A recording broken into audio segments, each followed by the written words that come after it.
As is tradition to bring you all more information on the new game, we took a look at every Pokemon in the Crown Tundra to find out which is the rarest Pokemon.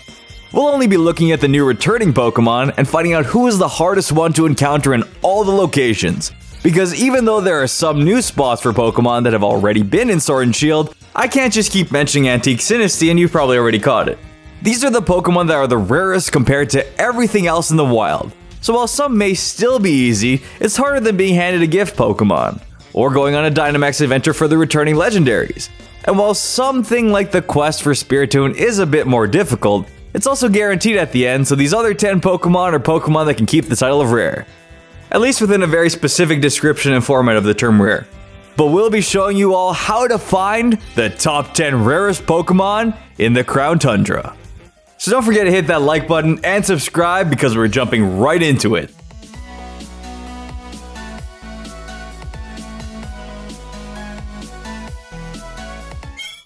Number 10. Oddno. Not really, it's not really rare. It's everywhere and it's an overworld encounter, but like Chansey in the last top 10 rarest Pokemon video for the first DLC that'll be in the links below that you can check out, Oddno is another one of those Pokemon that has a 1% overworld encounter rate everywhere. It's actually everywhere with this 1% status. You could trip on the slippery slope and you'd probably land on its stomach and not get hurt because it's also a doctor.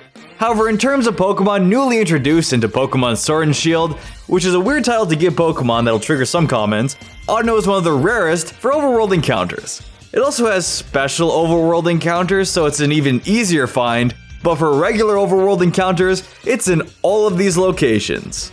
All 13. Its percentage rate never goes above 1, which gives it a feeling of rare, but maybe like medium rare or uncommon with these 13 locations during every single weather pattern. Number 9. Absol.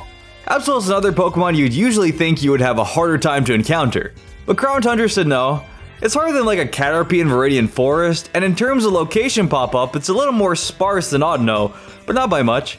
Overworld encounters make finding a Pokemon a lot easier than before, and this isn't necessarily a Pokemon that I wouldn't want to see in the overworld, as Absol looks like a great Pokemon to encounter, jumping around the scenery of the Crown Tundra, but the usually mystique feeling of Absol can be taken a bit aback by its frequency.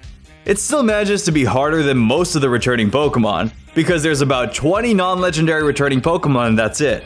But with the 4 locations it's in with a 5% spawn rate, the 1 location with a 10% spawn rate, and the 1 last location with a 1% spawn rate, all during snowstorms, it at least still manages to take a bit of trekking to encounter one in only regular overworld encounters compared to Oddno. Because it also has special overworld encounters. Number 8. Begone. And number 7. Gibble. Now you might be thinking, why is Gibble 1 spot ahead of Begone?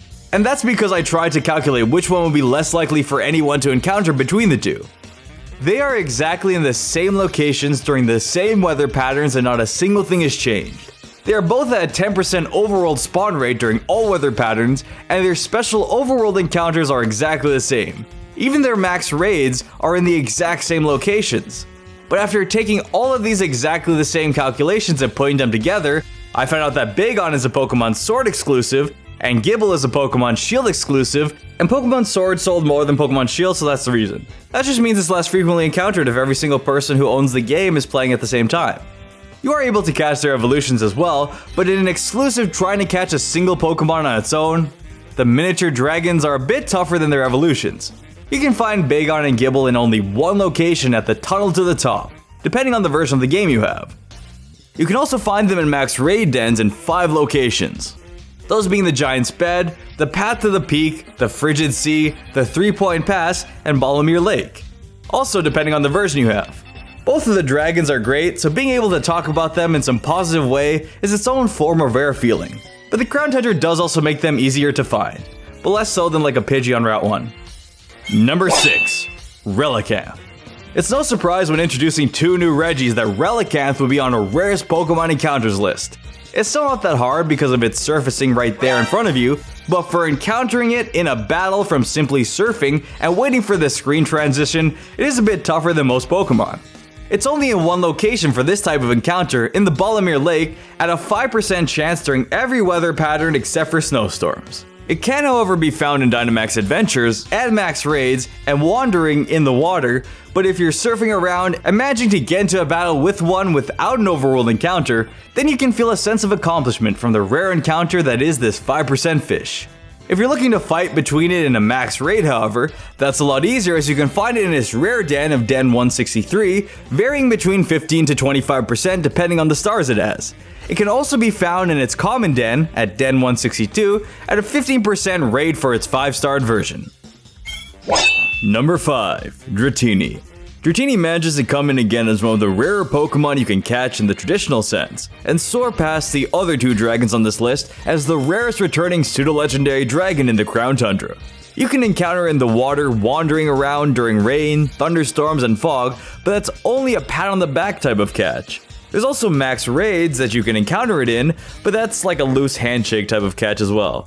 You're able to encounter it at the same rate you can encounter Relicanth with by just surfing in the water during everything but snowstorms for an encounter with a 5% chance. But to really bring us back to the Safari Zone days, you can also catch it at a 5% chance while fishing.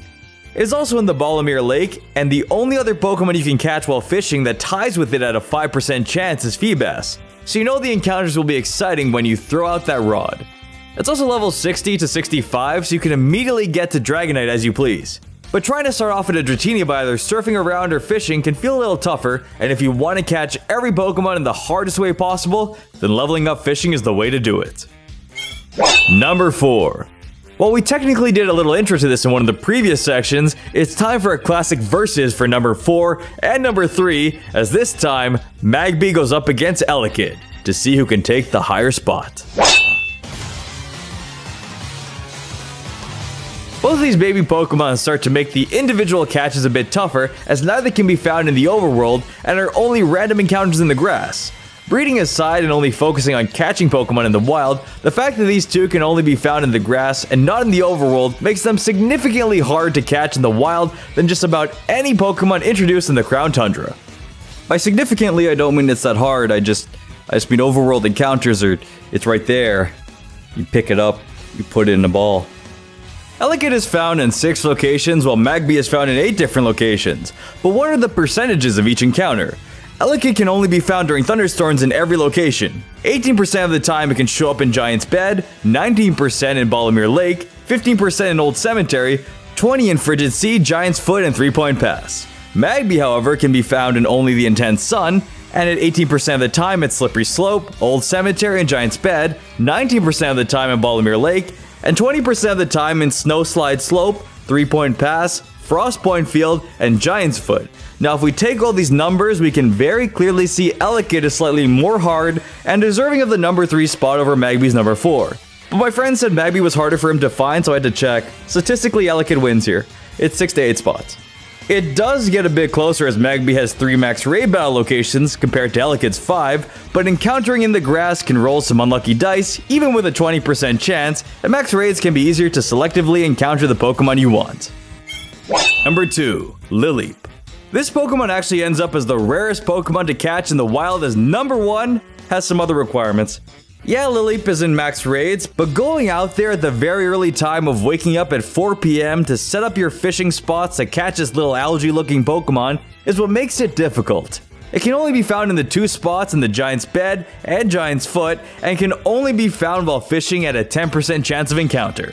Now that's an actual challenge. No overworld encounters, no wandering Pokemon. Yeah, sure, it's in max raids. Yeah, it's in Den 166 and Den 167, but trying to fish it out of the water in the only 2 spots it's available in the Crown Tundra is what makes this Pokemon one of the rarest Pokemon in this game, as almost every other Pokemon has multiple ways of capturing it, even excluding max raids. Magby and Elekid can only be found in the grass, but at much higher percent, and Lilip is here at the bottom of the sea for approximately 100 million years, just waiting for you to throw out a rod and bring it up to the surface.